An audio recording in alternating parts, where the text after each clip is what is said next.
but ẹ sọ̀rọ̀, ẹ má rude to anybody, ẹ má bú sister yẹn, ẹ má sọ̀rọ̀ sí bàbá ẹ, please. Hello, contribute. Yes, ma. God bless you, ma. To start with, inú mi dùn pé mo rí bí wọlé. God bless you, ma. Ọlọ́run kó ṣàánú fún wa. Ọlọ́run á bá mi bless yín. Àmín, ma. Fún nǹkan tá ìsọ lọ́wọ́lọ́wọ́ yìí. I don't intend to insult anybody, but some people just come to the comment section. Wọ́n kàn máa sọ̀rọ̀ out of context. Wọ́n kàn máa sọ̀rọ̀ bí ó ṣe yẹ kán sọ̀rọ̀. Ẹ jọ̀ọ́, ìbẹ̀rẹ̀ ọ̀rọ̀ mi mo kọ́kọ́ fẹ́ applaud Ìdáyà. Yes. As a child. Yeah. And I want to give kudos to her father.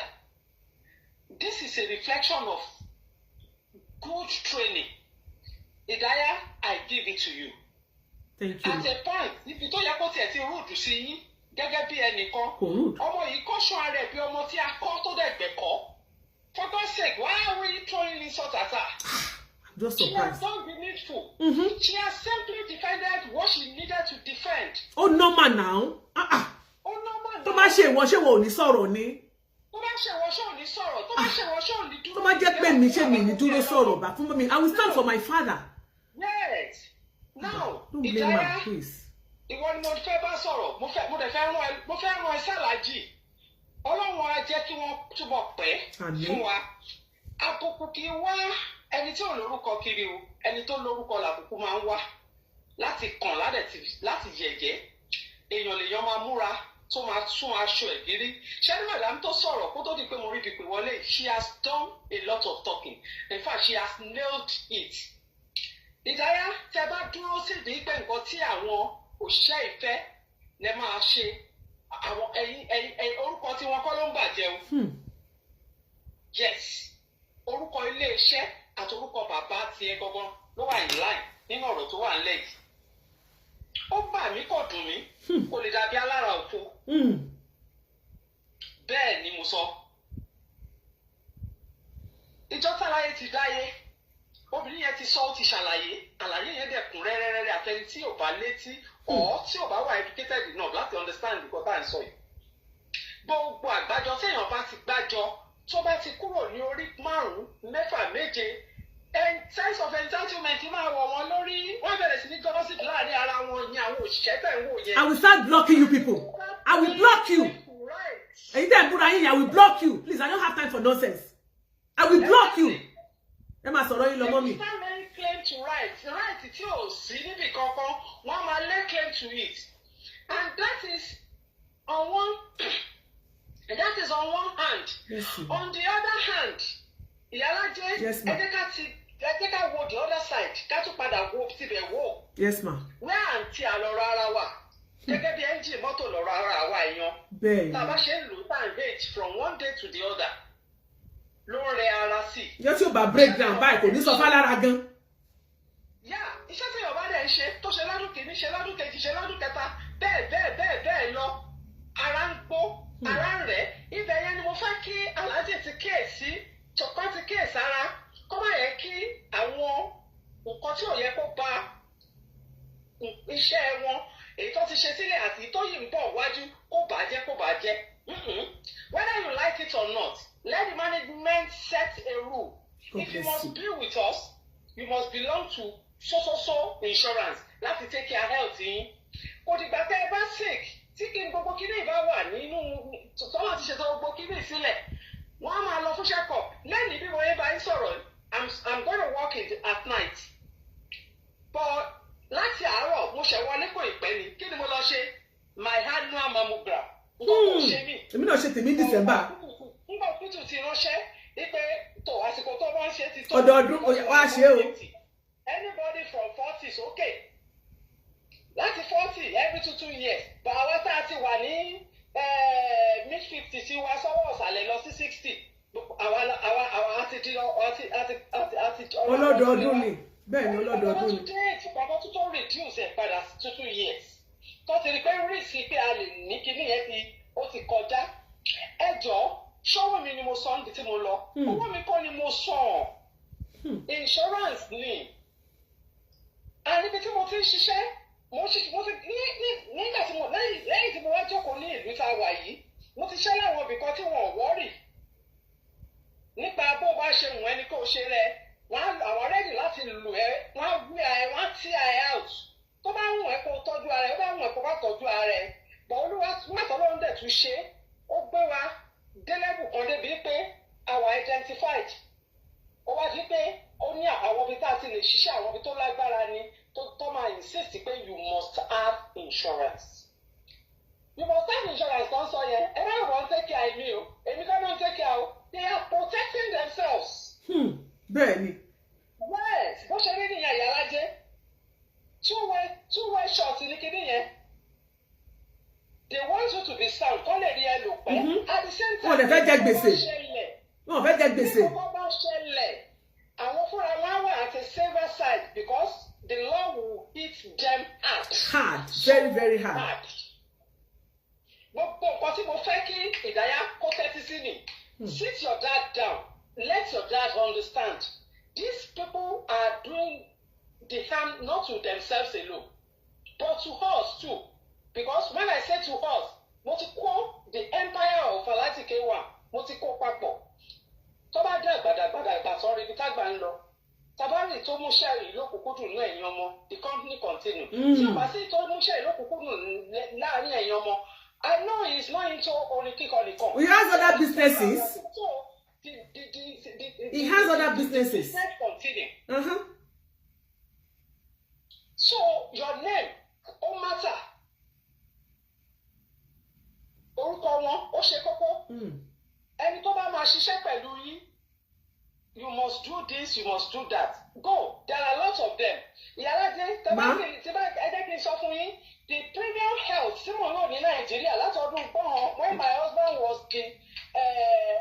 retired as a branch accountant of Union Bank premium health tí mo ti ń lò láti gbà yẹn ṣé o pẹ́ till today a ṣì wà lórí premium health yẹn. Really? It didn't stop at ibi tó parí iṣẹ́ sí o it continue ó mú ọkọ ó mú ìyàwó ó dẹ̀ fún wa láǹfààní ọmọ méjì. Tó bá wá bíkú méjì lọ wàhálà àti ẹnìyẹn. Wow. Yes your first two children nínú service ló kó pọ̀ ló encompass. Nǹkan ká ń sọ òun nìyẹn even if the empire of Alhaji cannot even do that much let it take care of àwọn tó ń ṣiṣẹ́ tí wọ́n ní wear and tear directly for him. Mi sọ pé àwọn nìkan sanwó yẹn sì it's a contributory something.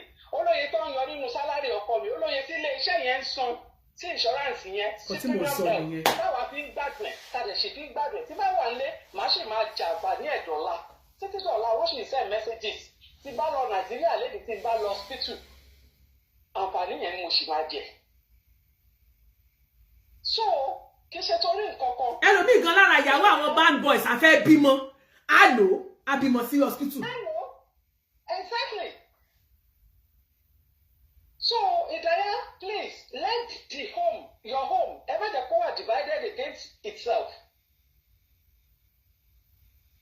Please jẹ́ kí Alhaji in fact encourage wọn láti ṣe the right thing whether we like it or not agídí ọ̀rọ̀ tó wà lẹ́yìn òun ni ẹ̀sìn oníkálukú ń sọ òun ta tẹ́tẹ́ ni òun ṣe gbádá ni òun ṣe kòdò ni ta ni òun ta tẹ́tẹ́.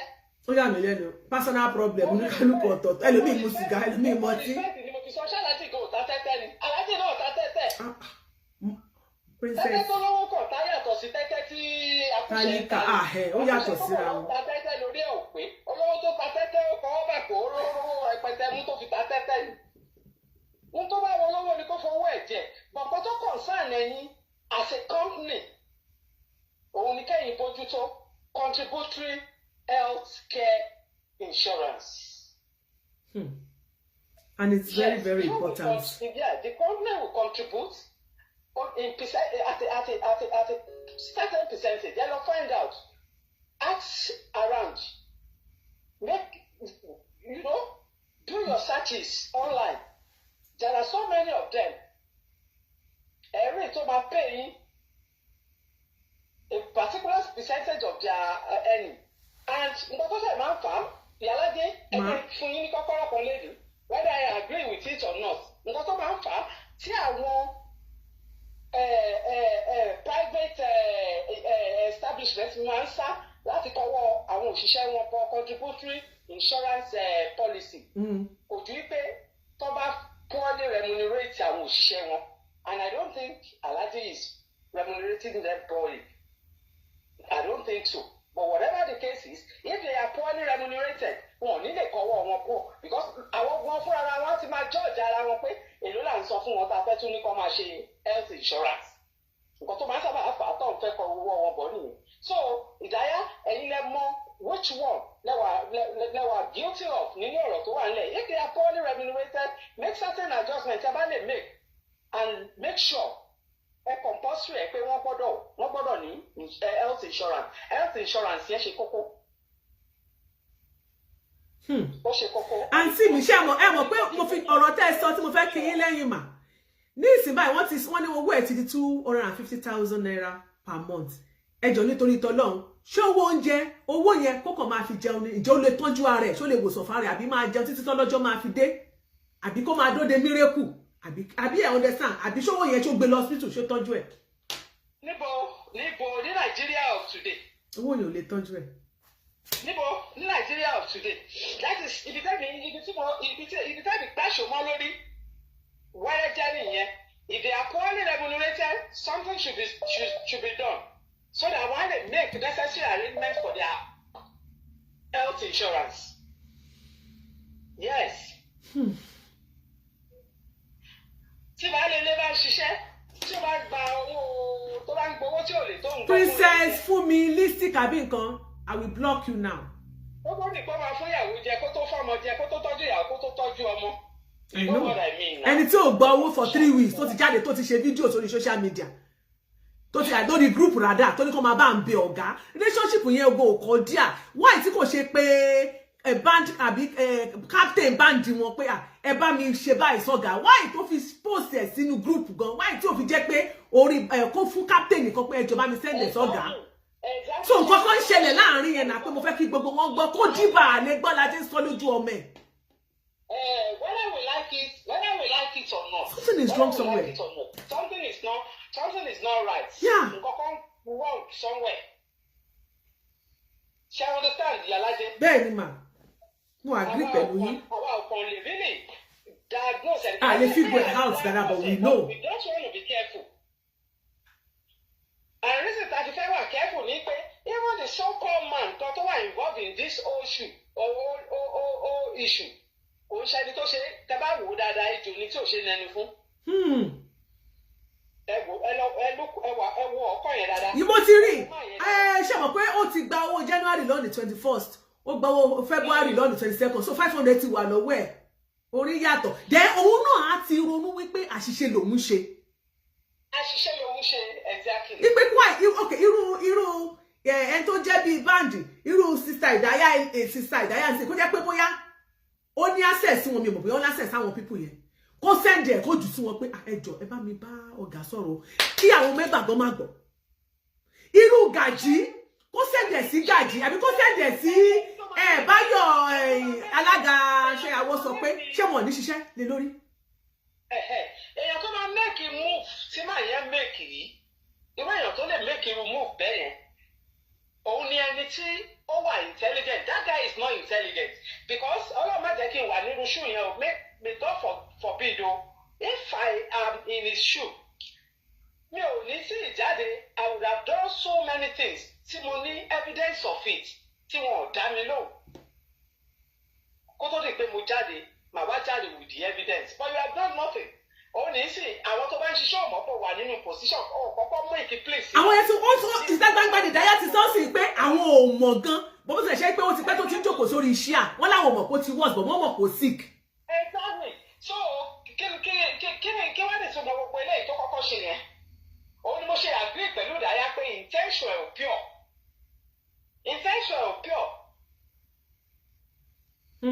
But I'm not talking about him now.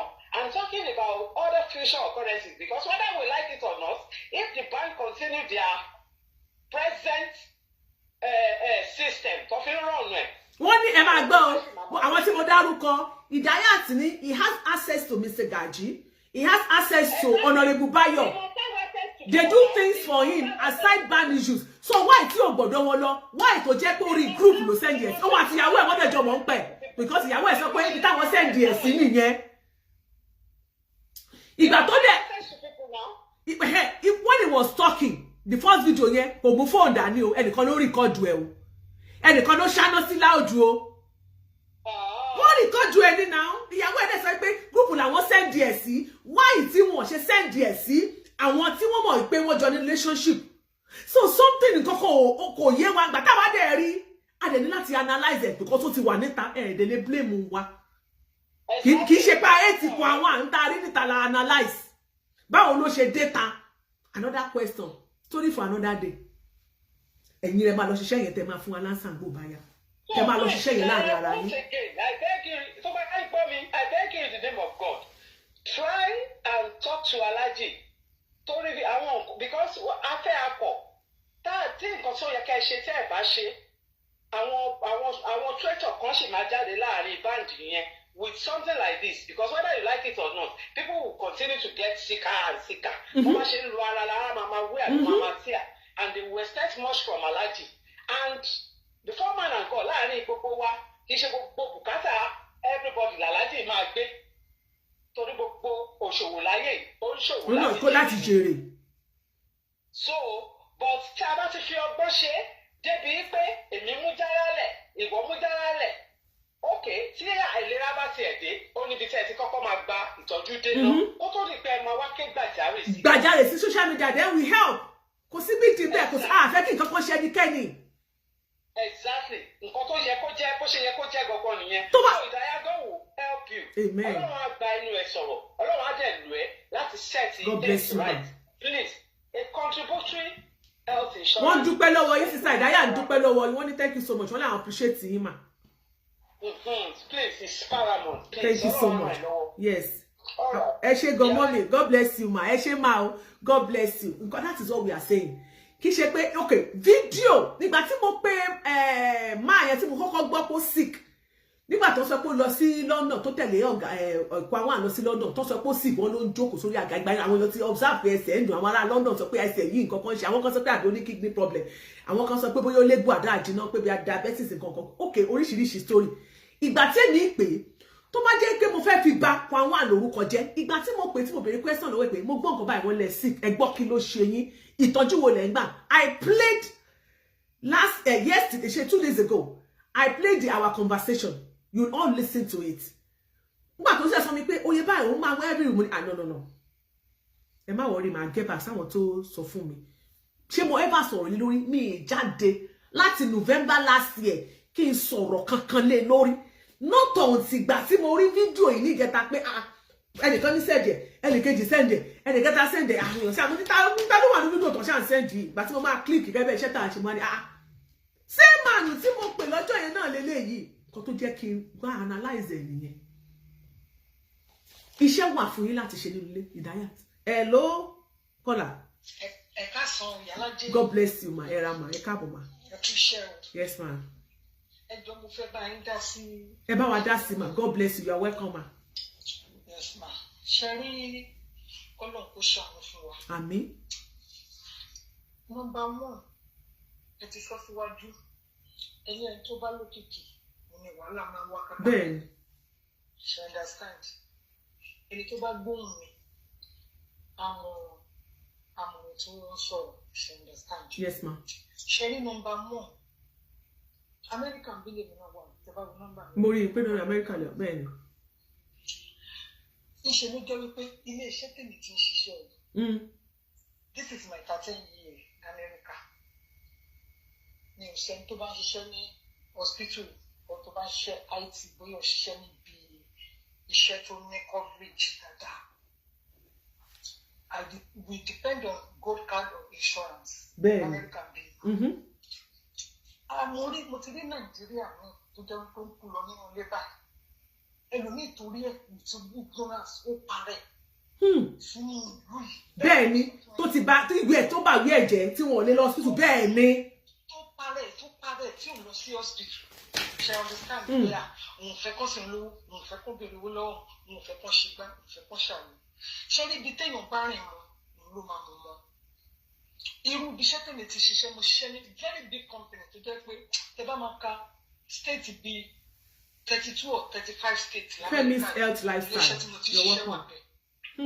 Kò dẹ̀ ní coverage ní pé mo fẹ́ máa sanwó hospital fún ẹ, mo fẹ́ máa sanwó gbá fún ẹ.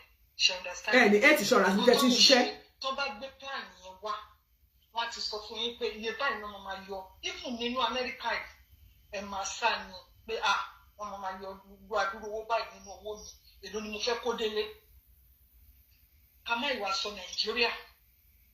Ṣé ti understand me sí? Wọ́n tó bá lè lọ sí under Obamacare. Wà á rí àwọn insurance lóríṣiríṣiríṣi. Lẹ́ni tó bá mọ̀ tó wà avoidable. Yes, tó wà avoidable tó máa bọ́ sórí ẹ̀. Then you have to pay for it too. Out of your pocket. We are still in America. America ni mo ti ń sọ̀rọ̀ yìí. So gbogbo àwọn tó ń sọ̀rọ̀ plan or no plan or no plan. Àmọ́ ìwà sọ Nàìjíríà tó jẹ́ pé tó bá kó 300 kìíní kan tẹ́lẹ̀ wọ́n sọ fún wọn yẹn. Ètò ṣẹ́jú pé wọ́n ti lọ tán. Àwọn ọgbọ̀n ò ní fẹ́ kíkẹ́ wọn yọ nínú owó yẹn. Nítorí pé àwọn máa wò pé àwọn èlò làwọn fẹ́ kó délé.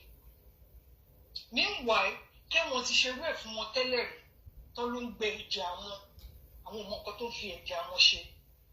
The best bet for advice láti fúnrú àwọn yẹn ẹ fún wọn ládvice wípé èèyàn máa ń jẹun kùnú fọmọ ẹ̀, èèyàn máa ń tọ́ nílẹ̀ de òǹgbẹ́ni.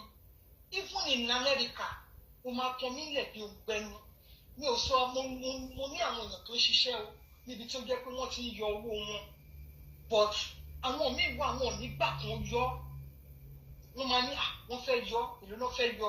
Irú èmi mo wà lọ́ndà insurance tí mo ní every paycheck every visit tí n bá lọ ṣó ti yé yín sìn àfi tí ò bá ní surgery or whatever nínú lò ní sọ 300 per that.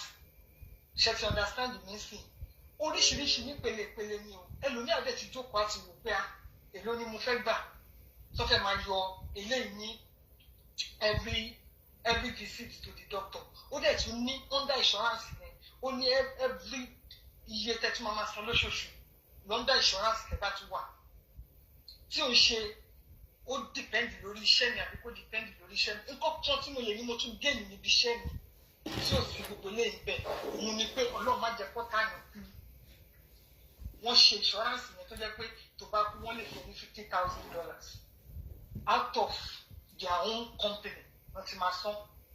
But kì í ṣe pé bóyá mo ṣubú ẹsẹ̀ nìkan mo ṣubú apá mi rọ mo ṣubú mo fẹ́ lọ ṣe surgery kí wá sọ pé mo fẹ́ gbé sórí company tí mo ti ń ṣiṣẹ́.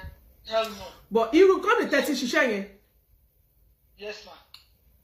Ìgbà tí ẹ máa join ẹ ti mọ̀ sí ẹ ti rí ẹ ti mọ̀ kẹ́ tó bá wọn kẹ́ tó darapọ̀ pé ní ọ̀dọ̀ títí wọn this particular one tẹ́ fẹ́ lọ join o pé procedure tí wọ́n nìyẹn. Yes. Then another company tí mo ti bá ṣiṣẹ́ tẹ́lẹ̀ àwọn náà sọ ṣe ti understand me. Willingly ni tó bá wù ẹ́. Willingly, God bless you. And yes, and that is where I am going, ma. Sherry, Sister Idayat, today they can't say wípé this is the most reasonable clinical advice on this platform today. No. Health àwọn èèyàn gbọ́dọ̀ wà paramount sí wa. Sherry, there should be an agreement. And that's why mo sọ fún àwọn pé ẹ bá ti lẹ́gbẹ́. Ẹ̀yin onílù tẹ́ bá ti lẹ́gbẹ́, ẹni tẹ́ fẹ́ lọ bá. Limited ni bí wọ́n ṣe register company wọn. Kì í ṣe enterprises LLC táwa ń pè bí òun ni ti Kwawan. So ilé iṣẹ́ tó dá dúró ni. Ǹjẹ́ àwọn èèyàn ń fọwọ́ sí ìwé ṣá agreement wà pé tọ̀ bẹ́ẹ̀ ṣe wá o owó lẹ̀ ń gbà tẹ́ fọwọ́ sí ìwé o kò sówó health kìíní kan bẹ́ẹ̀ o tàbí kò dẹ̀ sí nǹkan tó burú náà tá a bá pè wọ́n pé bẹ́ẹ̀ ṣe ń darapọ̀ mọ́ wa o bí a ṣe ṣe nǹkan tiwa rèé ètò àti ìlànà tó wà ńlẹ̀ tó jẹ́ pé ìlànà à ń tẹ̀lé nílé iṣẹ́ tiwa rèé o tá a bá ti pawó a máa yọ 5% kìíní kan ẹtí ọ̀nà ìpọ̀kọ̀ bí sọ̀rọ̀ ní o a máa yọ percentage one certain percentage sílẹ̀ tó lọ sí health insurance policy tó jẹ́ pé tí nǹkan bá tó bá dé nǹkan kan gbogbo kíní yẹn máa wà ẹni tó bá tẹ́ lọ́rùn ló máa wá lùlù kíkan ṣe pé àwọn ẹlòmíì wà vulnerable kò mọ̀ ó ṣàfẹ́ lọ lùlù kó gbowó ni nǹkan tá a fẹ́ kí sister Ìdáyà ìwà educated ẹ mọ̀ nǹkan tá à ń sọ yìí you can sit down láti refrain gbogbo nǹkan tá à ń sọ kẹ́ wo ọgbọ́n tẹ́ lè dá tẹ́ fi lè assist company dáàdì mi because kíní yìí kíní wa ni ó yàtọ̀ sí kíní mi ni ó yàtọ̀ sí kíní wa ni kíní yín ni. So ẹ ṣé gan mommy, God bless you ma. Ẹ ṣé, God bless you ma, appreciate you ma, yes ma. So Funke Glorious mo rí ẹ, God bless you sweetheart. So kíní mi ni ó yàtọ̀ sí kíní wa ó kíní wọn ni. Kí làwọn èèyàn fọwọ́ sí? Kí la agreement tó wà lẹ́ because ẹ mọ̀ pé tí ọba mo jẹ́ kí n máa sọ kíní tí kíní bá délẹ̀ tán àwọn èèyàn wọn ní sọ nǹkan kan mọ́ wọ́n máa ṣe bẹ́ẹ̀ ti rí àwọn staff yìí gangan àwọn ló ń ṣe fídíò yìí ará àtakọ́ ló sẹ pé àkíní kan ṣẹlẹ̀ ó ń gẹ̀ẹ́sì pé kíní kan ṣẹlẹ̀ lọ́dọ̀ kwawano àwọn band boys ẹ̀ o rárá o ẹninu àwọn band boys gangan ìkan lára wọn fún ara yín lẹ́yìn náà fi tí ẹ̀gbọ́n ló sọ báyìí tabadẹ ní ká máa wo fídíò yẹn bó ṣe lọ àní máa túbọ̀ tẹ́ mọ̀ pé nǹkan kan ṣẹlẹ̀ kí ló fà tó fi jáde kò rí ìtọ́jú dẹ̀ láti ìgbà tó ti ń gbádùn fún yín asọ́ níjẹta tó ń gbádùn tó ń ti sọ pé kò lè dúró mọ́ tó ń jókòó síwájú tó ń gbàgà fún kó máa fi jókòó iwájú ló ń jókòó sí kó tó di pé wọ́n lè gbò ẹ̀rùn kó máa gbàgà ẹ̀sọ̀wọ́ ẹ̀yìn títí dé pé kò lè jáde mọ́ ìgbà tó ti ń tó stage yẹn àwọn nǹkan wo lẹ́yìn ṣe kó tó di pé wá dá dúró pé kó lọ tọ́jú ara ẹ̀ lé definitely ẹ mọ̀ òun yẹn pọ̀ gbogbo àtọ́fin kó gbàgà ẹ̀sẹ̀ yìí definitely bóyá ẹsẹ̀ yẹn ń kẹ̀ sí ni ẹni kó lọ tọ́jú ara ẹ̀ sílé ẹ̀dẹ̀ ń fún lówó ṣùgbọ́n ní fídíò kí ní ta voice of tape yẹn pé mo máa rán ìgàjí náà máa rán èèyàn méjì Benjamin àti kinní kan kí wọ́n lọ wò ó gap wà ń bẹ̀ welfare àwọn ọmọ ẹgbẹ́ ẹ jẹ́ kó jẹ wá lógún ṣé láwọn pípù yẹn gbogbo àwọn míì wà nínú wọn wà vulnerable ìdí ni wípé wọn ò mọ̀ pé ìlera ara gan ó ṣe pàtàkì ju ọtí mímu ju igbó ju sìgá mi ni wọ́n mú gbó mo kàn fi sọ̀rọ̀ ní o ju tẹ́tẹ́ ju gbogbo ẹlòmíì ò mọ̀ ju obìnrin ṣìnà wọn ò mọ̀ àfìgbà tó bá tó délẹ̀ kí la fẹ́ ṣe fárákùnrin yìí kí ni iléeṣẹ́ yìí fẹ́ ṣe tẹ́ máa nírú ẹ̀ṣẹ̀ tẹ́ fìpé lè ṣe láti ràn lọ́wọ́ hello. Ẹ káàsán ma. God bless you ma. Ẹ káàsán ma. Yes ma. Mo fẹ́ contribute pẹ̀lú lórí ti insurance wọ́n sọ yẹn. Ẹ ṣé ma. God bless you mommy. Yes ma. So nǹkan tí mo fẹ́ sọ ni pé wọn ò ṣe ní kí every one of them kan lọ register kí wọ́n mú insurance wọn wá fún kí wọn. Instead yìí wọ́n máa fi ní pé kán máa wá ṣe get kò sí mọ̀ sọ ṣá. Oníkálukú ní personal insurance kó lọ register kó dẹ̀ mú wá fún K1 fún ọ̀pọ̀ insurance ní company tí mo register sí ni ọ̀bẹ́yà hospital tó bá register kí wọ́n dẹ̀ lọ confirm bẹ́ẹ̀ kó ní kálukú ní personal one títí wọn nǹkan tí wọ́n lè ṣe ni. Mo rò pé ìdí àyẹ̀wò òkè because ẹni tí ò bá wá ní insurance tí ò mú wá ó máa ní láti lọ kọ́ gbẹ ẹlòmíì tó lè lọ register insurance tó dẹ̀ máa mú wá fún company. Pé tọ̀ mo ní insurance mo fẹ́ wá lùlù fún yín o kán béèrè pé tọ̀ ṣé o ní health insurance then kó dẹ̀ máa ní percentage ó máa ní percentage náà tí company tí yàn bá ṣiṣẹ́ náà máa fi ràn yàn lọ́wọ́ tó wọ́n máa yọ́lẹ̀. Exactly. ó gbọ́dọ̀ máa yọ́lẹ̀ ni kò sí nǹkan tó fẹ́ ṣe tí o bá ti dùn ẹ ti máa sọ oye báyìí 2% lá máa yọ́lẹ̀ ní owó ẹ o fẹ́ gba 1 million nínú ẹ àti yọ 50,000 sílẹ̀ òun lóde ní health insurance ó mọ̀ pé ọ̀ndẹ̀ ẹ̀ ló wà. Exactly. Bí ò sí bẹ́ẹ̀ mọ́ wá sì máa lò lọ. Exactly. Wọ́n rò pé ẹ̀ máa wà okay kó ní kálukú wọn lọ ní personal insurance ẹ̀ tó máa mú wá fún company okay insurance tí mò ń lò lélẹ́yìí so company dẹ̀ máa ní connection pẹ̀lú insurance ẹ̀ pé ẹni báyìí ó lọ register sọ́dọ̀ yìí wọ́n máa fi ó bá ìdá ìgbà ìkòyè yìí mà kò ní sí argument lórí pé insurance yìí ké wọ́n ṣe fún wọn wọ́n ní kékan lọ ṣe kíní kan bẹ̀rẹ̀ ni wọ́n lọ sí tán fi fún wọn lábẹ́jẹ́ kò ní sí ló tẹ̀sẹ̀lẹ̀ wọ́n ní ẹ̀kọ́ síta tó ní pé kán máa lò alágbájá kan ló nìyẹn bí wọ́n ní connection pẹ̀lú K1. bẹ́ẹ̀ ni ọ̀rẹ́ ẹ̀ ni oṣooṣù wọn ṣàpapẹ́ ni bẹ́ẹ̀ ni. Yeah, so kó ní kálukú lọ ní anything can insurance happen. tiẹ̀ kó mú wá sí company ẹni tí ò bá ní insurance tiẹ̀ kó má gbà ẹni tí ò bá tí rẹ dẹ́rì láti lọ ṣe ìtọ̀rẹ̀ kó mú wá bí a kọ́ ní kó ṣì máa lọ kó fún wọn ní time kí ṣe jẹ́wé yìí mà bí a kè ó lè kọ́ ní like 3 months ẹ jẹ́ kó ní kálukú kó lọ wá insurance tiẹ̀ kó mú wá ẹni tí ò bá ti ní ní lè continue pẹ̀lú nǹkan tó ń ṣẹlẹ̀ kó má máa lọ máa ṣẹlẹ̀ again kò yẹ yín mà. bẹ́ẹ̀ ni ó ti yé mi báyẹn.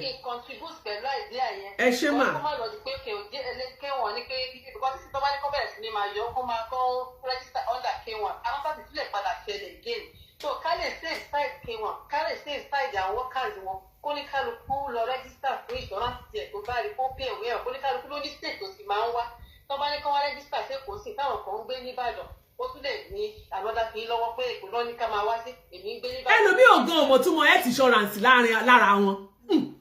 bí àwọn tẹ̀lé fún ọ ní options. ó máa fún ọ lọ́pṣọ̀n ẹlòmíì ọmọ tó ń jẹ́ bẹ́ẹ̀. health insurance.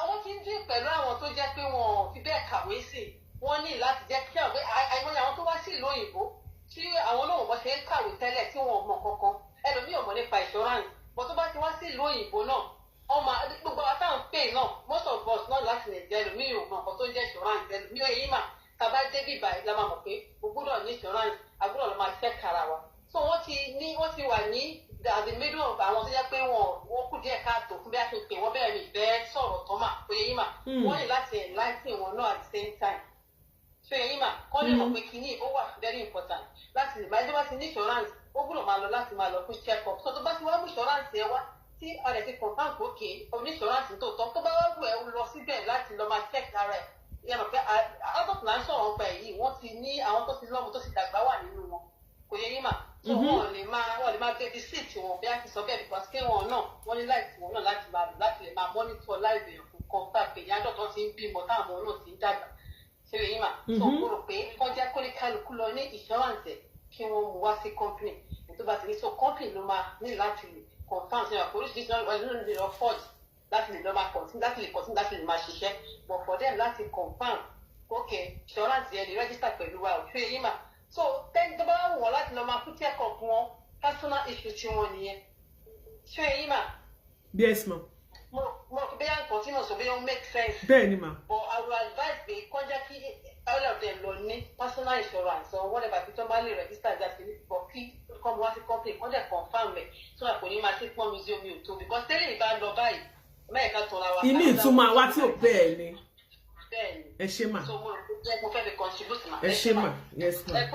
ẹ ṣé mà àwọn people yẹn most of them they are not educated so ẹ̀yin tó lọ́hún ti ràn lọ́wọ́ ẹ̀yin náà tó yẹ ẹ̀yẹ ẹ máa ṣàlàyé fún wọn if not irú nǹkan báyìí àní máa fẹ́rù ẹ̀kú kì í dẹ̀ ṣe pé àwọn èèyàn yẹn ti K1 kì í ṣe pa hate K1 but tọ́rọ̀ bá rí báyìí ẹ lè ní ká bu ẹnu a máa sọ nítorí it has to do with life ẹ̀mí tá a dẹ̀ rí pé the way tẹ́ni yẹn ṣe fídíò yẹn ọ̀tá ẹ̀ máa ti ń lọ rèé a gbọ́dọ̀ rí ká wá fojú parẹ́ kó wá tán kó nǹkan kó wá ṣẹlẹ̀ tán kó máa ní ilé ló tọ́ rárá ilé tó lọ tàràrà ilé wo ló lọ ẹ ló kọ́là.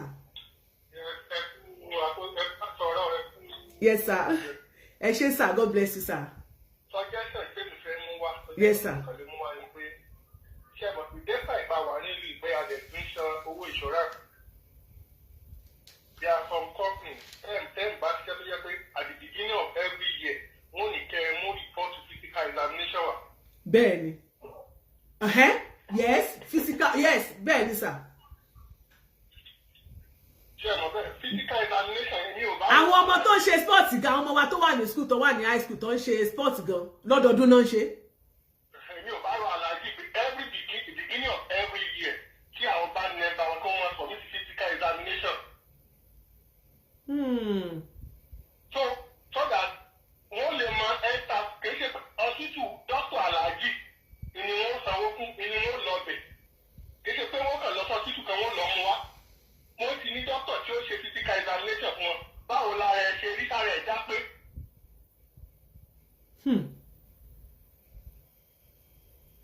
kò tẹ́ gbogbo wa kò tẹ́ tó lè sọ para ò dá pé a kù síbì kan a kù síbì kan ṣùgbọ́n èyí ò mọ ibi tó kù sí sára ẹ lè gbé but ẹni tó ń lọ complete Sir? Tẹ́ ẹ bá ti submit physical examination yín report yìí result yín wọ́n mọ̀ yọ ọ́nú owó yín. Wọ́n máa yọ every paycheck wọ́n mọ̀ yọ pé ẹ̀ submit ẹ̀. ẹni mo bọ̀ ó rẹ̀ pẹ́ nìkan ò gbọ́n ó bí wọ́n ṣe join wa lórí TikTok ni ó ní but why can't you do your investigation before jumping out to destroy your fellows Yorubas? Ó dẹ̀ pé orí yín ẹni ìdí Yaba tech ló yẹ kẹ́ lọ àbí Yaba left. Ẹ máa sọ̀rọ̀ yóò mọ̀ dí ọ̀rọ̀ kan bẹ́ẹ̀ lù ó mà dá kéèyàn lọ́pọlọ o. Ẹ máa sọ̀rọ̀ yín lọ jàre. So Àlàjí kí ẹ sísà ẹ máa gbọ́ kí wọ́n máa ṣe physical examination kí wọ́n máa submit report. Tó o bá ti submit report wọ́n gbé fáìlì rẹ bóyá tí o bá fi tí o bá 5,000 10,000 jáde ní owó rẹ̀. Mo dẹ̀ fẹ́ béèrè tẹ́lifí fẹ́ béèrè ni pé ẹni tí ì ṣiṣẹ́ tẹ̀ fún ní 100,000 200,000 nípa rẹ̀ ṣó mélòó ni wọ́n lọ fúra pè mọ́. Ìyálájé àtàwọn àwọn 200,000 pé wọ́n sọ 200 ẹjọ́ ṣó mélòó ni wọ́n lọ tó yọ 200,000. Wọ́n ní pa show ṣe mo sọ fún yín náà tí mo ṣe show ní tí mo kọ́ ṣe ní tí mo ṣe ní ìjẹta mo ní irú máa yẹn ẹ gbọ́ voice tí mo play ó ní pa show pé òun gba 300,000 to 400,000 per show mi ò sí bẹ́ẹ̀ nǹkan tó bá sọ la máa gbọ́ bóyá wọ́n gúnra wọn ṣò 4 ní bóyá wọ́n gúnra wọn ṣò 6 ní nǹkan tó bá sọ la máa gbọ́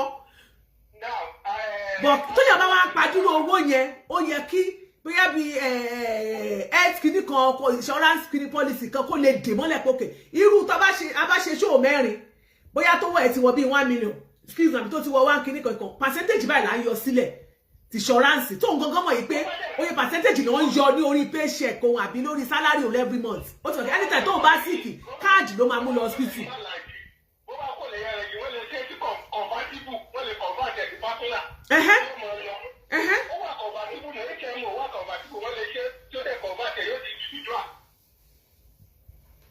So àwọn ni wọ́n mọ̀ ọlọ́run rẹ̀ wọ̀ lọ́wọ́ bóyá wọ́n máa ṣe physical examination wọ́n máa submit report wọn ó dàrí kálukú ọmọ ọ̀gá rẹ̀ bá ṣe rí wọ́n fi lọ sí tókùsì but àìsàn tí ń ṣe máa yẹn tí sísà yẹn ní kò tẹ́lẹ̀ bọ̀dì tó mọ̀ irọ́ la bá mẹ̀ because kò ẹ̀ṣẹ̀ jókòó lórí àga for several years. Mo ti sọ I know for years but I know. Ó ṣe wá láwọn ò mọ̀. Wọ́n ní nǹkan tó sọ ni pé ó lóun mọ̀ kò sick wọ́n ní pé kó lọ tọ́jú ara ẹ̀ ó ní ṣùgbọ́n àwọn ò mọ̀ wípé ó ti wọ́ọ̀sì báyìí pé ni ó di pé apá rọ ẹsẹ̀ rọ èlé mi fi wá dá wọn lóhùn wípé ìgbà táwọn náà wẹ́ẹ̀fì àwọn ọmọ báǹdì wọn kò jẹ́ wọ́n lógún because ó yẹ kí wọ́n ìtún ẹ̀ṣẹ̀ wá sọ pé kán lọ rányàn kó lọ wò é kò yẹ kí gáàpù yẹn wà bẹ́ẹ̀ látọjú yẹ kán ti lọ wò kán ti mọ̀ pé kí ní ìwọ́ọ̀sì sí pé àwọn bá ti mọ ìkan tó máa ṣe. Yàrá jíjẹ tí jókòó wájú tẹ dá padà tẹ́lẹ̀ tó ó gùn sí àpò báyìí. Good or bad ẹ̀yin tẹ́ ẹ kọlù náà mo fún ẹ̀bùrọ̀ láyé kò sọ̀rọ̀ ni ẹ̀yin náà ní kẹ́ ẹ answer question. Ó ní àmọ̀ràn bí ní Ọ̀yọ́ ẹ ṣọ́ra yín o ó dàbọ̀. Àwọn ará Chicago kò hello. Ìyálájé. Yes mommy. Tẹ́tí ẹ rí ẹ bá tiẹ̀ dé á lọ bẹ̀ yẹn rárá o wípé kí ni wọ́n ṣe kíní kan lọ hospital Alájì yẹn ẹ bá lọ bẹ̀ rárá. Bẹ́ẹ̀ nítorí tó ti ṣẹlẹ̀ last year. The best thing ni insurance policy. Insurance policy. Èyí tí wọ́n ní kọ́ lọ hospital Alájì kan lọ́wọ́ ṣe kíní yẹn ṣé kọ́ lálàjì tún kò lọ́wọ́ tún pẹ̀jẹ́ wọn hospital yẹn ó kò lápò pẹ̀lú Alájì wọ́n pẹ̀jẹ́ wọn wọ́n fi ṣe nǹkan. Mo ti sọ ẹ níbẹ̀rẹ̀ show náà mo ti sọ èmi àti Gàjí náà sọ yẹn náà lánàá. Ó yálùkù jòrúkọ jáde ẹ̀ a separate body wọ́n pọ̀ káàkiri ìfà ibi tí kíní yẹn láǹfààní dé bẹ́ẹ̀ bá ṣe graduate nínú ẹ̀ sí láǹfààní ẹ̀ máa ń increase sí ìyàwó á jẹ́ nú ẹ̀ nínú àwọn ọmọ kan wá tún jẹ́ nú ẹ̀ ìfà báwọn bá ṣiṣẹ́ pẹ̀lú Alájì ìmọ̀kan pọ̀ ní káńsù ẹ̀ wọ́n ì máa jẹ àǹfààní ẹ̀ lọ so far tó bá ṣe contribute to it. Yes. Ṣebí ti physical examination tó ní kọ́ máa submit lọ́dọọdún yẹn once tó bá ti wà lọ́dà insurance health insurance àwọn fúnra wọn náà máa pè é every year ni at the beginning of every year o gbọ́dọ̀ wá ṣe báwọn fúnra wọn fẹ́ mọ kí ló ń ṣẹlẹ̀ nínú àgọ́ rẹ̀ káwọn mọ gbèsè táwọn jẹ tó ti lé yín Alájì. Bẹ́ẹ̀ni. So Alájì kò tiẹ̀ nídìí gbogbo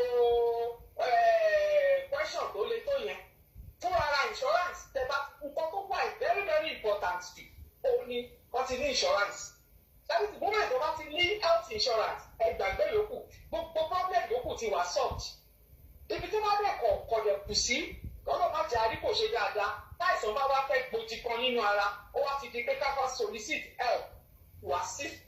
insurance ìyẹn ti wá ṣe gbọ́ létí ó ti dùn gbọ́ létí kódà aládìpọ̀ á ní sinmi. bẹ́ẹ̀ni. wọ́n ní fọkànbalẹ̀ á ní sinmi. so that's the best thing. ó dà ẹ ṣeun ma God bless you ma ẹ ṣe ma God bless you ma.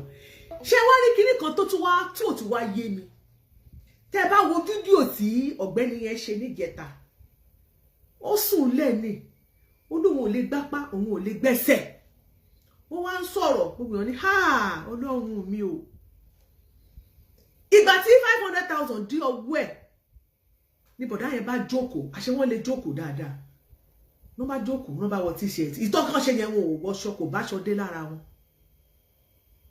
ni wọ́n bá jókòó wọ́n bá wọ t-shirt wọ́n bá fakọ sí wọ́n bá pétọ̀ ọ̀gá àwọn dáadáa ní o kìnnìkan ìgbà tí wọ́n máa tọrọ owó tí wọ́n máa sọ pé kó bá wọn bẹ ọ̀gá o pé àwọn ọwọ́ ti rọ ẹsẹ̀ ti rọ àwọn ò lè gbé mọ́ o wọ́n sùn sílẹ̀ wọ́n ṣe bẹ́ẹ̀ ni pé wọ́n tiẹ̀ lè dìde jókòó ohun wọn ò sì yá geere ń bẹ̀ yẹn náà ṣùgbọ́n ohun wọn kò tí ì já geere dáadáa náà ṣùgbọ́n ó tún já geere yàtọ̀ ní tí wọ́n ṣe ní ẹlẹ́ẹ̀kejì tí wọ́n ṣẹ̀ ṣe yẹn kò yé wa nǹkan táwa rí lànà ẹ̀ lè sọ pé ká mọ́ sọ̀rọ̀ táwa bá ṣe rí la ṣe máa sọ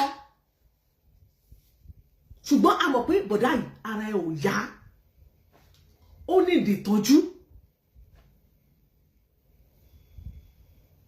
ìdí ìtọ́jú fídíò yẹn ní ìmọ̀ nípa ẹ̀ bẹ́yìn báńdì ló lò sẹ́ndì ẹ̀ sí àbọ̀ bí ẹ ṣe rí tó ṣe jùkiri wọ́n ti jùkiri ní Nàìjíríà ìgbà tílẹ̀ tẹ̀mí jí ní Amẹ́ríkà ni mo rí o 6 hours tó wà láàrin wa o mo rí páwọn èèyàn ti sẹ́ndì kí ló dé kí ló wà nú ẹ̀.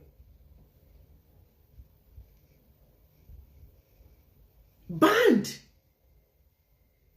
ẹ jẹ́ bí band wọ́n ní pé wọ́n ní relationship wà láàrin wọn àti Báyọ̀ ó ní pẹ̀lú Olori Báyọ̀ ó ní relationship pẹ̀lú Gàjí ó máa ní relationship pẹ̀lú captain pẹ̀lú ẹlòmíì pẹ̀lú bínú ẹgbẹ́ ó ṣeé ṣe kó ti máa sọ fáwọn yẹn pé òun ní ìdìrànlọ́wọ́ kí wọ́n má jíṣẹ́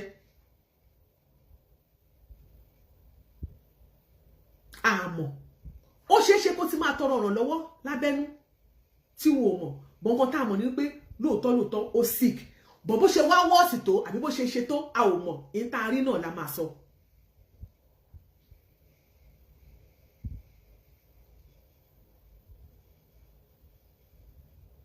ìtaari la máa sọ ṣùgbọ́n nǹkan táwa ń sọ ni wípé kì í ṣe wípé bóyá a kórìíra ẹnikẹ́ni ẹ máa bá wa power tap lórí TikTok ẹ jọ̀ọ́ please power tap kì í ṣe pé a kórìíra ẹnikẹ́ni Prophet Adéwálé OBJ God bless you a kórìíra ẹnikẹ́ni a kórìíra kan wà ṣùgbọ́n anything that has to do with olórin elégbè olórin dádúró ọ̀gá náà làwọn onílù láyè tiwọn elégbè onílù wọ́n bá ṣe gbé wá ní orí ẹ̀fẹ́ láti sọ lábẹ́ comment section mi lọ́jọ́ tá à ń treat ti Ramoni níjẹta yìí ẹ̀yin tẹ́ bá wà lórí show ẹ rí pé àwọn kan béèrè phone number mi tí wọ́n sọ wípé àwọn fẹ́ gbé ẹjọ́ King Sunny Adé wá wípé ó dá àwọn boys ẹ̀ sílẹ̀ band boys ẹ̀ sílẹ̀ nígbà tó bá gbé yẹn wá tá bá tún treat ẹ̀ sí ẹ̀ sọ pé wọ́n tún ṣe kàbí jẹ́jẹ́ mi mọ̀ jókòó tó wá ń bá mi o tó má dẹ̀ gbé wá sórí social media a máa sọ náà ní ẹ̀lẹ́ ní pé ká má sọ anybody tó bá ti jẹ́ pé tó yẹ pé àwọn ẹni ẹ ló fẹ́nu ara wọn sọ̀rọ̀ tó dẹ̀ rẹ́dì láti gbójú síta òun ni kó wá sọ tójú ẹ̀ rí nígbà tó bá wá sọ ẹ̀yin tẹ́ wá jẹ́ tẹ́ wá mọ̀ wọ́n ẹ̀yin lẹ́wàá dá sí pé ọ̀rọ̀ ò rí bẹ́ẹ̀ o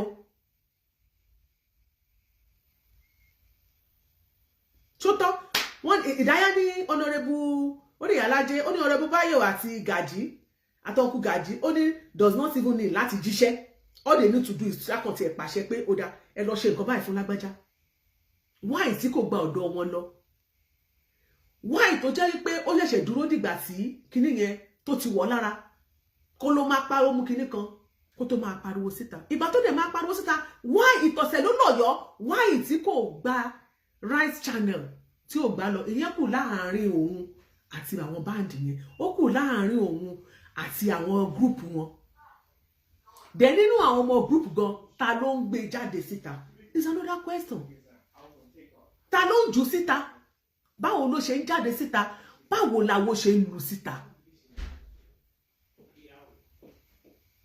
lóòótọ́ kì í ṣe nǹkan bí ẹ kì í ṣe court kì í ṣe yes hello how are you sweetheart how was you today you just come here oh boy you're crazy lórí social media God bless you sweetheart oh I love my TikTok. yeah I'm on live on TikTok you saw me on TikTok When you started, I joined. oh you joined me Yes. what was good today Really nice. no I don't have practice today. you don't have practice today thank God That's like, now I had Tuesday to Friday. Tuesday to Friday. Okay. Go to your room. Okay. You know what to do when you get there. I'm coming to inspect. Don't I will have more out. Share again, continue so Akoni Adebigbe, you are welcome. Okay, and the console or blogger, Muide. We can block her for this stream. Next time you can come back. We can block her finally. We can ban her. Pátápátá mo sọ fún pé ẹ bá wá sórí page mi. Ẹ bá wá sọ jargon. Ẹ má abuse. Ẹ comment. Ẹ comment. Bí ẹni tó gba wájú primary school Awaru Islam kọjá àbí wájú Awaru Islam ẹ má bínú school mi nìyẹn. Tàbí ẹni tó gba wájú Ahmadiyya kọjá. Àbẹ́ tó gba wájú St. Barnabas kọjá. So iṣẹ́ pọ̀ sister Idaya fam orí mi kan tí mo sọ lẹ́ẹ̀kan the two of you will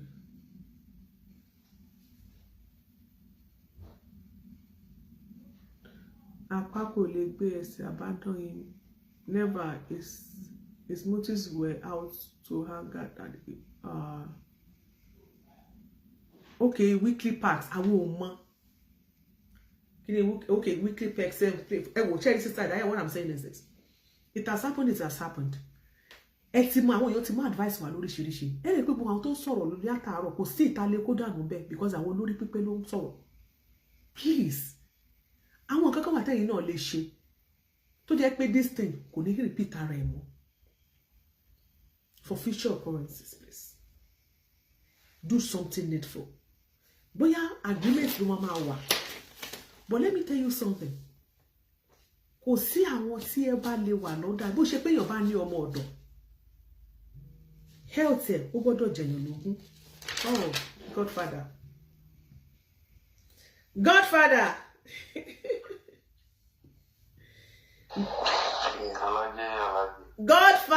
me how are you sir I'm fine. ẹ kọjọ́ mẹ́ta yes sir ẹ má bínú sir mo bẹ̀ yín sir ẹ má bínú.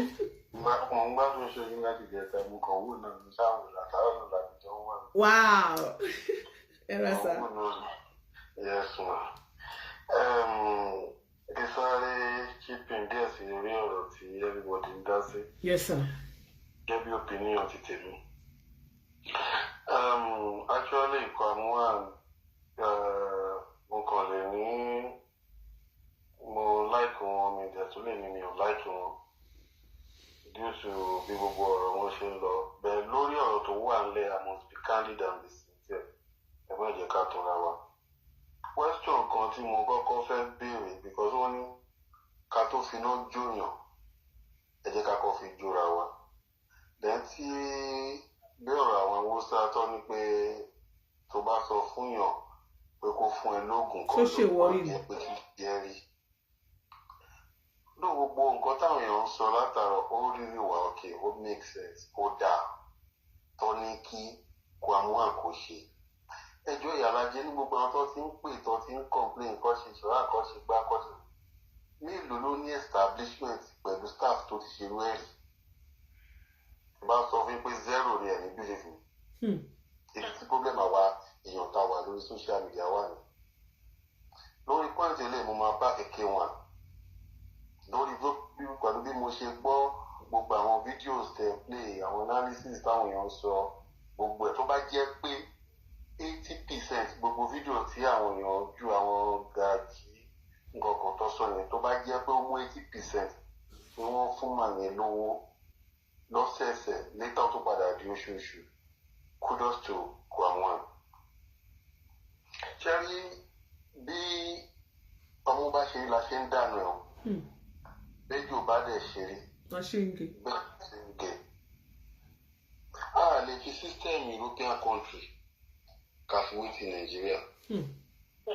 Ẹ jẹ́ fún instance kan gba tí mo wà ní ìjà mo ṣe car insurance kò ju bí ọdún kan lọ sí méjì tí mò ń sanwó ní mọ́tò ní accident. Ǹjẹ́ mo rò pé gbogbo àwọn question tí wọ́n béèrè lọ́wọ́ mi nígbà tí mo fẹ́ ṣe insurance gbogbo àwọn in fact ó ju ti ẹni tó gé orí èèyàn tó fi ṣògbó tó ń ṣe investigation fún mi níbo ló pa sí ó jùlọ. Ìyálájé at the end of the day ǹjẹ́ mo pé insurance yẹn ò sanwó fún mi. Ìgbọ̀n ṣe ń sọ̀rọ̀. Just of recent bí tí mo sọ system yàtọ̀ ni just of recent bí náà ó kí ó dà kó ṣe náà mo ní accident. Ambulance wà lórí kó rọ̀ bẹ̀rù. Ìjọ́ kejì ìjọ́ kẹta insurance mi ti pè mí wọ́n béèrè kí ló ṣẹlẹ̀ bla bla bla bla bla. Wọ́n ní kí n lọ mú title mi kí n sign ní kí n mú lọ bí ilẹ̀-ẹ̀dì. Láàárín ọ̀sẹ̀ kan check ti wọlé. Wọ́n ti send check wọ mọ́tò nítorí right off mi. Ṣé rí pé system yẹn yàtọ̀ síra wọn? Ṣé rí nǹkan tí mo kàn fẹ́ sọ fún àwọn èèyàn wípé tí a bá rí wípé eléyìí gbé tiẹ̀ wá oníṣòro ọlọ́mọ ayé gbogbo wa níṣòro. Àmín. Nǹkan tí mo rí pé Wasiu Ayinde lè ṣe òun ni wọ́n ti ń ṣe yẹn gẹ́gẹ́ bó wọ́n ṣe sọ wípé out of humanity Ayinde ò jẹ́ máa lówó máa yóò dẹ̀ ló jẹ́ òun lówó. Bẹ́ẹ̀ni. Ṣé o understand bẹ́ẹ̀ out of humanity ló fi ṣe gbogbo nǹkan tó ń ṣe yẹn. So it's not that done kí máa ìbẹ́ ṣe sọ yẹn ló ṣe yẹ kí máa yẹn ṣe kó wá ṣe fídíò kó sọ sí àárín group. The best way ni pé tó bá fẹ́ pass message o lè pass ẹ̀ sáwọn band leader captain ọ̀gàjì ẹ bá mi send ẹ̀ sọ́gà ẹ bá mi jíṣẹ́ mi fọ́gà. So tá a bá lélẹ̀ sick nísìnyí káwọn ìwà pariwo Wasiu tọ́jú ẹ̀ Wasiu fún lówó tẹ́lẹ̀ kejì bá sick tẹ́lẹ̀ kẹta sick tó wá lọ bí 4, 5, 6 tó sick. Ayé wọn kọ́ ni Wasiu wa wọ́n ṣiṣẹ́ fún ni ọ̀pọ̀lọpọ̀ wa táwọn pretty business ní Nàìjíríà ká ní staff mélòó ni òṣìṣẹ́ náà síìkì tó wá gbé bùkátà bí òṣìṣẹ́ ṣe máa gbádùn láti jẹ wọn tó gbé sórí tó fi máa gbádùn tó fi sí ẹ̀kọ́ sí. Each of us wa máa try best wa nígbà àpò family ṣe ti gbé lọ hospital ṣe ti gbé lọ ṣe kí lọ sọ wọn lè yẹ máa ná 500,000 ok wẹ́ máa wọ nǹkan tí mo lè ṣe a lè sẹ́ni 200,000 ẹ tó bá ní ẹ̀mí tó dá ló tún máa padà tó sẹ́ndì owó lítà ẹlòmíì ẹ̀kọ́ tó bá ti sẹ́ndì owó yẹn ẹni yẹn lè wà lórí àṣọyẹ fún ọdún 2, 3 kójú owó ẹ̀kọ́ yẹn ló máa sẹ́ndì ẹ tó bá lẹ́mí tó dá lójú mọ́ máa sẹ́ndì lẹ́ẹ̀kọ̀ọ̀kan. Ọ̀rọ̀ tó wà lẹ̀ ó dàbí gbà táwọn èèyàn kàn gbé tó impose ẹ̀ pé under month ní fún Wasiu Ayinde no it's not under month. Contract tó pa wọ́n pọ̀ ní wá ṣiṣẹ́ fún mi nǹkan tó bá dẹ̀ jẹ́ tó ẹ̀ kí n fún ẹ. Lóòótọ́ àwọn ló ń bá ṣiṣẹ́ tó fi stick ẹni dẹ̀ ti show sympathy humanity pé ẹni ń bá mi ṣiṣẹ́ ó dẹ̀ wà lórí àsìmí kò wá síbi iṣẹ́ láti bí ọdún kan mo dẹ̀ tún ìfisí payroll kí lẹ fẹ́ kí máa yẹn ṣe. Wọ́n mú sọ pé fídíò tí máa yẹn ṣe pé there are more to it. There are more to it. Nǹkan ìwé yẹn sọ nìyẹn pé ṣe lórí social media kẹ́lómi tó sọ̀rọ̀ kó kọ́ fi ro rẹ̀ wò nǹkan tẹ́lómi ò lè ṣe ìdá kan ẹ̀ tó bá da ìdá kan á máa bí mẹ́lòmíì tó ṣe ìdá 10 tó ṣe 20 ó yẹ kó ṣe 80 ìwọ tó dẹ̀ ń sọ̀rọ̀ tó ń complain pé òkè mú àlò ṣe dáadáa ó lè ṣe 1% nǹkan tẹ́lẹ̀ ń ṣe. Sọtẹ́yàn mẹ́jọba ẹ̀wọ̀ báńdì ẹ̀ ní sálẹ̀ tàbá ní káwọn báńdì kẹwọn àtàbá ní afẹ́kà ó kéré jù 130 to 40. So kí wá lè ṣe to prevent future occurrences. Ìyálájé ẹ má jẹ́ kí n parọ́ fún yín àti tàbá kan tọ́ra wa. The only option táwọn èèyàn sọ tó bá rí insurance lóòótọ́ tó lè ṣe fún wọn insurance Naija bó ṣe rí ẹ má jẹ́ máa continuity ní ọ̀rọ̀ wọn bó ṣe máa rí. bọ̀ wọ́n sọ pé àwọn èèyàn ti ń sọ wọ́n ti ń ròyìn kíní tí wọ́n pè ní HMO kíní kan ò yẹn. HMO ìyá tó wọ́n bá ló ṣe dá ìyẹn fún wọn. nǹkan tó ń sọ the same thing náà ló padà sí. Iyaalaje ó níbi tágbára ẹ̀ dé o bí insurance bí náà ní gbígbà grade ni ṣẹ́rí mo ṣe ṣe ẹ̀mú yẹn kò ju pé bóyá mo ní malaria mo ní kinní kan lọ o. Gbàwó kan wà tó máa ń ṣe surgery o torí mo gbọ́ pé ẹnìkan fẹ́ ṣe surgery wà kan wọ́n ní kó lọ join insurance kan Naija mi ṣá wọ́n ṣà ń bá mi sọ́ngbà yẹn pé ó yà for certain months ó wà. mi ì rí ìṣọ́ ó wà. ó wà sà torí ẹnìkan fẹ́ ṣe surgery wọ́n ní pé insurance kan wà pé ó máa bá a san kinní kan bẹ́ẹ̀ náà dẹ̀ wọ́n máa wá sí pé owó tó máa wá sí òní á lè san ṣe surgery yẹn. tó bá wá kò pé ó wà náà Iyaalaje mélòó nu wa ló máa gbàdúrà kó káìsàn tó máa bá surgery dé kó mú wa. Tábàlà fẹ́ ṣe náà táwọn Wasiu náà bá fẹ́ ṣe fáwọn pípì tá à ń sọ náà wọ́n kàn máa ṣe ti normal sickness fún wọn ni. ẹ mọ̀ tó ṣẹlẹ̀ mi sọ pé kó má ṣe ti normal sickness ṣe rí nǹkan tó ṣẹlẹ̀ ní wípé tí wọ́n bá sọ pé wọ́n make owó tó bá yẹn wọ́n dẹ̀ láwọn kan ní wọ́n insist wípé gbogbo owó làwọn fẹ́ máa gbà pátápátá for future occurrences láti pé ìbanilórúkọ jẹ́ yìí has to stop there should be a way tó ṣe máa introduce the health insurance policy. ẹgbẹ́ má bínú àǹtí mi statement yẹn ẹ má lò fún Wasiu lórí ọ̀rọ̀ yìí tí Wasiu bá ṣe nǹkan mi lọ́la.